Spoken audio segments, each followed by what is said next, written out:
Okay people, I have a problem. I rode an electric bike today and I think it could be a bit of a problematic game changer for the industry. So have a look, see what you think, and feel free to debate it below.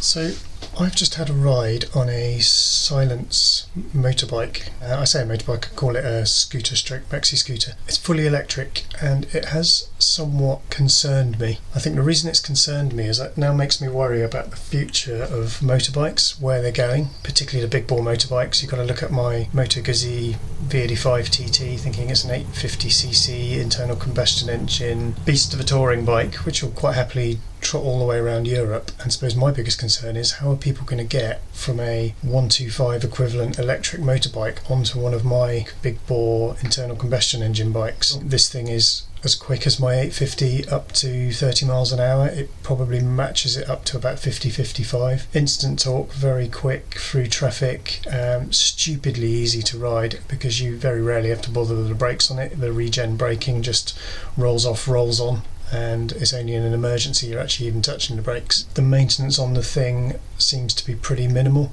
It's pretty much a visual check, wheels, tyres and battery health, which is monitored by the app. The thing is got tech bursting out all over it, with the traction control, the riding modes, the eco, the city, the sport. The simplicity with which you can charge the thing is great. You can just roll it straight into your garage, plug it in with a kettle lead under the saddle, or if you're not in a position to do that, it actually just unclips the battery with one very simple clip under the saddle. It rolls out like airline luggage on wheels with a handle. Roll it straight in your front door, plug it into a 13 amp socket, roll it back out again in the morning. It's demonstrated on the video quicker than I've been able to say this. So what does this do for the future of motorbikes? As I've said, I think you're going to find internal combustion engine bikes under 250cc banned within the next 5 to 10 years.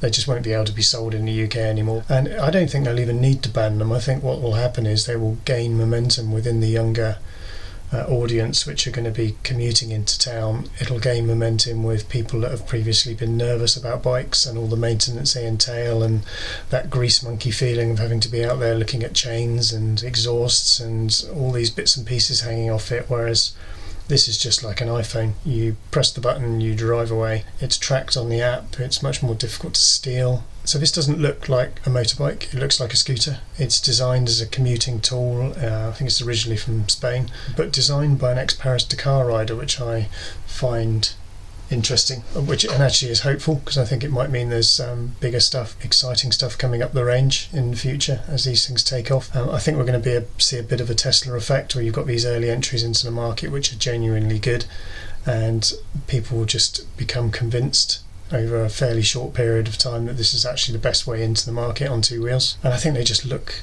better, they're more robust. You feel a lot more comfortable on one of these than you do on an electric bicycle. So I suppose $1 million question is, will I change for an electric motorbike? The answer is absolutely not. You know, this thing can't take me around Europe. Well, it probably could, but it would be a very frustrating experience. If anyone has seen the Long Way series, the latest one with the electric Harley Davidsons, great bikes no doubt, but the range is so limiting that it just becomes all about the range. These things are designed to jump on, get into work on, and do 10, 15, 20 miles a day with ease, plug it in overnight, do the same the next day. You've got a pretty decent range on them. I think you'll get 50 or 60 miles quite comfortably on it if you ride it in the eco mode. And eco mode actually isn't that bad. Having ridden it, it limits it to about 40 miles an hour, and it just softens the acceleration, but it's still perfectly nippy and does exactly what it needs to. So around town you could trundle along for ages on the thing.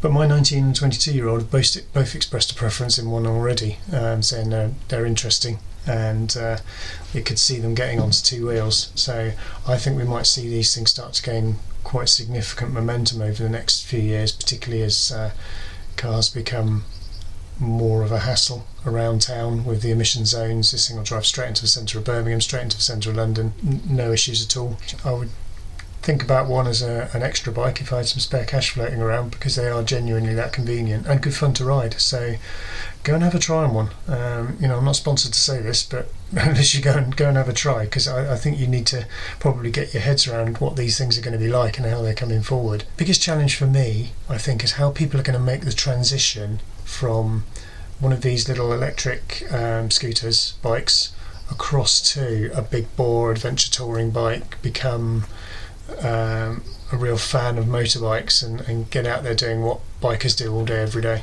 I think my prediction on that is that you're going to get the big manufacturers producing automatic versions of an awful lot of their bikes, because in the UK certainly, if you pass your test on an automatic electric, you're not entitled to ride a manual bike without taking the test again.